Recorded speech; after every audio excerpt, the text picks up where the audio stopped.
பப்பாளி விவசாயம் என்பது ஒரு வெப்பமண்டல பயிர். நல்லா வந்து ஒரு வெப்பம் இருக்கிற சமயத்தில் வெப்பமண்டல பயிராக தான் இருக்கும். குளிர்காலத்தில் வந்து இது பயிர் பண்ணக்கூடாது. வெயில் காலத்தில் பயிர் பண்ணலாம். ஒரு விதவிதப்பான சூழ்நிலையில பயிர் பண்ணலாம்.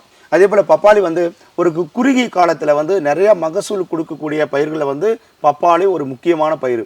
பப்பாளி பயிர் பண்ணால் கண்டிப்பாக வந்து நிறைய மகசூல் எடுக்கலாம். அது மூலமாக நிறையா லாபங்களை ஈட்ட முடிய ஒரு பயிரில் ஒன்று. இந்த பப்பாளிக்கு உகந்த மண் என்னன்னு சொன்னோமா, செம்மண், அதே போல் வந்து மணல் கலந்த களிமண் கூட சொல்லலாம். அதே போல் பப்பாளிக்கு வந்து மண்ணின் pH லெவல் ரொம்ப ரொம்ப முக்கியம். 6லேருந்து 6.5 வரைக்கும் pH லெவல் இருந்தால் அதில் வந்து நல்ல ஒரு சுவையான பப்பாளி கொண்டு வரதுக்கு நல்லாயிருக்கும். அதே போல் நீர் மேலாண்மையும் நல்லா இருக்கணும். அப்படி இருக்கும்போது தான் பப்பாளியில் வந்து ஒரு நல்ல மகசூலுக்கு வழிவகை செய்யும்.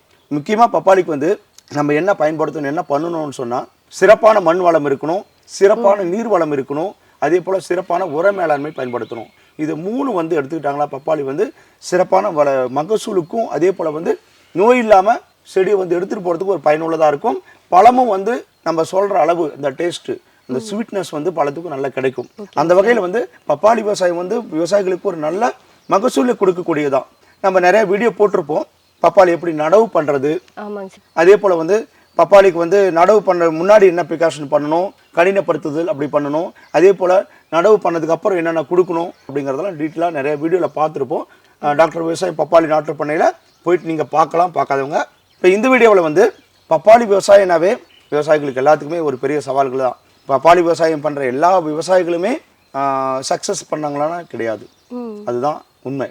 சிறப்பான முறையில் வந்து நோய் மேலாண்மை ஃபாலோ பண்ணணும். அப்போ தான் வந்து பப்பாளியில் வந்து நிறைய மகசூல் ஈட்ட முடியும்.